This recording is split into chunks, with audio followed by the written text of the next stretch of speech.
गोला विधानसभा सीट से लगातार 5 बार विधायक रहे अरविंद गिरी की हार्ट अटैक से हुई मौत के बाद गोला विधानसभा सीट खाली हो गई थी। उस रिक्त विधानसभा सीट के लिए भारतीय जनता पार्टी ने जो विधायक थे अरविंद गिरी, उनके बेटे को अमन गिरी को टिकट दिया है। तो वहीं दूसरी तरफ समाजवादी पार्टी ने विनय तिवारी पर अपना दांव लगाया है। विनय तिवारी समाजवादी पार्टी के वो पूर्व विधायक हैं जो अरविंद गिरी को एक बार हरा भी चुके हैं चुनाव में और विधायक विनय तिवारी रह चुके हैं। गोला विधानसभा सीट की अगर बात की जाए तो जो गिरी हैं, अरविंद गिरी बैकवर्ड समाज से आते हैं।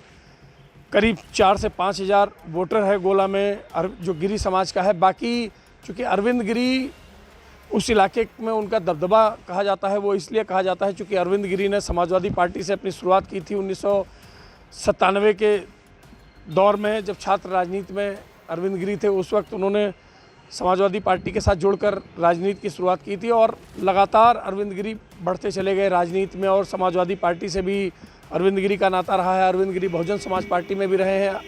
अभी 2017 के जो चुनाव हुए थे विधानसभा के चुनाव, उसमें अरविंद गिरी समाजवादी पार्टी छोड़कर बीजेपी में शामिल हो गए थे और इस बार अरविंद गिरी लगातार 2017 में भी अरविंद गिरी चुनाव जीते, उसके बाद 2022 में भी अरविंद गिरी चुनाव जीते। अभी उनकी हार्ट अटैक से जब मौत हुई है तब वो सीट खाली हुई है। उस सीट पर विधानसभा चुनाव होना है 3 नवंबर को और 6 नवंबर को उसके नतीजे आएंगे।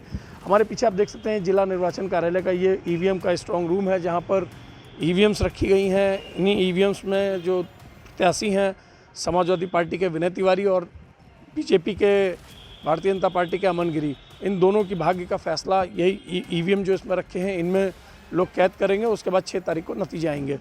दिलचस्प बात यह है कि इस बार जो गोला विधानसभा सीट है उस सुर्खियों में इसलिए है चूँकि अरविंद गिरी के ना रहने के चलते गोला में जो वोटर्स का है वो बंटवारा हो सकता है, बड़े मार्जिन पर बंटवारा हो सकता है जैसा कि लोग कहते हैं। चूँकि अरविंद गिरी का जो एक व्यक्तित्व था, अरविंद गिरी के साथ सभी धर्म के लोग थे। चूँकि अरविंद गिरी ने समाजवादी पार्टी के साथ भी काम किया था, अरविंद गिरी ने बहुजन समाज पार्टी के साथ भी जुड़कर काम किया था, दोनों पार्टियों से विधायक रहे थे।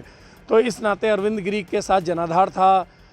अगर बात करी जाए तो बैकवर्ड्स भी थे, मुस्लिम कम्युनिटी के लोग भी थे, सिख भी थे। चूँकि बहुजन समाज पार्टी में भी रहे हैं तो दलित भी वोटर उनके साथ जुड़ा हुआ था और अरविंद गिरी का लगाव उन वोटर्स के साथ था।